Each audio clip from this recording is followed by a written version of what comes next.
Hey, what's going on? Tyler Austin here, and today we're going to be covering a really exciting topic for me, and that is direct mail for real estate investors. So if you're a real estate investor, or heck, even if you're a real estate agent, if you're direct marketing to homeowners via mail, you're going to want to stick around because we're going to be covering a lot of information here over the next 5 to 7 minutes in order to make sure that you build the most successful real estate campaigns possible. So let's go ahead and get right into it.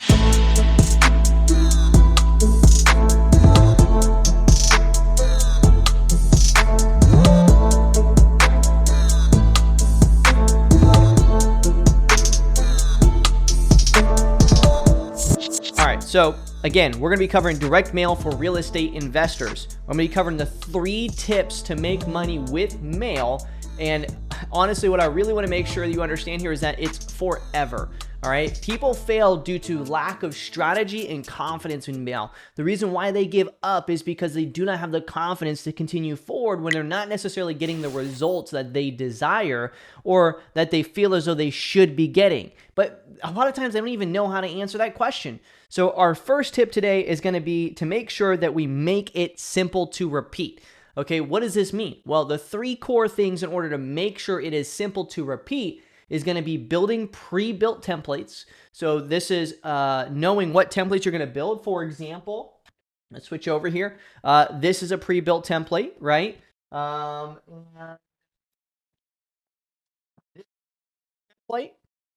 All right, and this is handwritten here.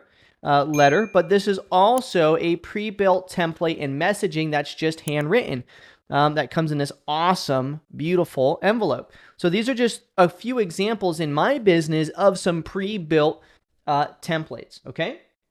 So second, you need to be able to know quickly who to send mail to. You need a way to be able to just wake up, say, today I'm sending mail because this says I need to, and I click here and I send mail to those people. It needs to be baked in as part of the natural flow of your business. If it's something where you have to remind yourself and you don't just bake in the habits here, most likely you're not going to send the mail. If you have to go buy a list and download it and send it to the mail house and these types of things, you're not going to send mail, okay? So that comes to my third tip to make sure you can keep it simple and repeatable is define a schedule and keep to it. So what does this look like? Well, it's that task that you do every Tuesday evening inside my business. Every Tuesday evening, mail goes out. It's an endless cycle. Every top of the first week of the month, mail goes out to another audience. Every quarter, mail goes out to another audience. And so I know who I'm sending mail to. I know when I'm sending mail, and it's a baked-in system, and there's an SOP around it, okay? So that goes to my second tip, understanding the numbers. And I don't necessarily just mean KPIs here. I really mean the fundamental understanding, right? So understanding delivery schedule and your expectations with it. I have here typically a lot of mail houses will tell you, oh yeah, you'll receive mail within the first 3 to 7 days. Great, thank you. I appreciate that. But that's not reality. A lot of times, people will receive mail for between the 7th and 21st day, meaning upwards to a month later, and beyond that, they will still receive mail. Why? Because not all mail gets through the initial mail houses, or not mail houses, but the USPS system, let's just say, in that first 3 to 7 days. They separate the mail out into different regions that the mail is going to go to, and not always on the 3rd day of the week does that truck that's going to the West Coast get picked up at the same time at the stuff on the East Coast. So basically, there's logistics here. So understand that logistics exists and focus on different parameters. All right, which brings me to my second tip with this, with understanding the numbers, is stop thinking about the monthly. Direct mail is the gift that keeps on giving, okay? It keeps on giving. Its philosophy is a lot of this, okay? I've received calls from 16 months after I've sent mail. Really important, okay? And how does it increase your other KPIs? So by sending mail, how does this make my SEO improve? How does it make my Facebook ads better? How does it make my cold calling more effective? We can go into that in another video, but just understand that by sending direct mail, there is a byproduct. Just like by cold calling, it allows me to build smarter and more efficient direct mail campaigns. And lastly, track your acquisition costs. This is the number one parameter when it comes to direct mail is how much does it cost for me to actually get a deal, a closed deal. And if you're under, say, $2,500 of acquisition, then that's amazing. But remember, if you have to spend $5,000 to make $15,000, that's pretty good to a lot of companies, believe it or not. So anytime that we can be less than that, it's amazing.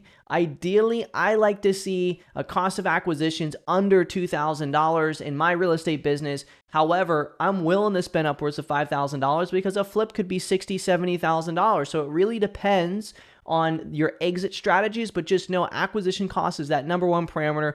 Plus, in order to really get acquisition costs, you need to make sure that you're tracking how many responses you get, how many correct numbers you get, how many leads you get, and how many appointments you ultimately book, and a few other items that are important. All right, but this isn't a video about that. At the end of the day, when it comes to understanding your numbers, remember that it's about numbers, not emotions, okay? Never assume, and also never stop, all right? Okay, so our third tip here when it comes to direct mail is your non-negotiable campaigns. I want you to send mail campaigns no matter what to these people. You need to be able to forward project how much it's going to cost you roughly annually and understand that by sending mail to these individuals, as long as you're doing the rest of your business properly, you're going to make an ROI. I promise you, okay? So the first one is mail all your leads.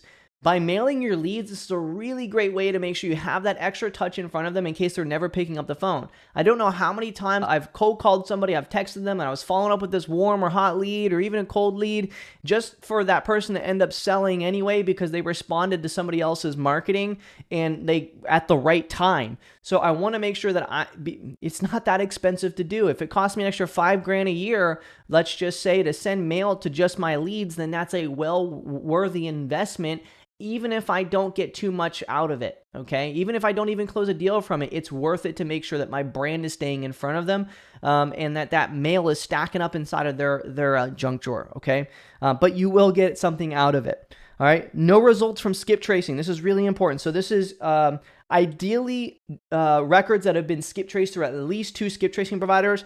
If I didn't get skip tracing results, I need to be sending mail, because nobody else is getting results. This is a good way to be able to have a mail campaign going out to prospects and having a cheaper campaign than my competition. So I can send more mail to more different kind of avatars compared to my competition who's just sending mail to, say, 15,000 people every single month when 20% of those people would pick up the phone, okay? So unresponsive prospects. So this is ideally just for niche lists. It makes it hard to do this at scale, but for my niche list, this is really important. So if you're pulling data, say through like a first to market strategy or something like that, we want to be pulling that data on a consistent basis. And those that we don't reach via the phone or haven't responded to our direct mail yet, we want to be sending them mail every single month, because at some point we're going to stop cold calling them because we're not getting any phone numbers, and we don't want to continue to call phone numbers with no answer on them, because ultimately that's going to cause us to have some 10DLC A2P issues. All right. Exhausted owners with invalid contact information or otherwise all phone numbers that I have for that contact are invalid or dead numbers, meaning wrong numbers or dead numbers. Okay. And then lastly, not interested. So if someone has said not interested, they're receiving a direct mail piece from me at least quarterly. If you need to, you can press that out to just say biannually, but you need to be mailing your not interesteds. I promise you, you need to be mailing your not interesteds. Your not interesteds, I want you to start thinking of them as cold leads. That's it. They will over time convert. Your not interested is actually why you're marketing. You're marketing for not interested. You're marketing for those correct numbers so that you can follow up with those people for eternity and try to nurture them, convert them when they are ready to sell. Okay? All right. So that's my 3 tips for you when it comes to how to do direct mail as a real estate investor or otherwise an agent, right? To repeat them back, make it simple, okay? And able to be repeated. Understand your numbers and your non-negotiable campaigns. Make sure you're sending them. All right. Make sure you check out this video above if you found this information useful. I'm going to show you how to actually build a direct mail campaign. Maybe I'll even show you how to build all 5 of the ones that I mentioned here. So click that link up above and check that video out. See ya.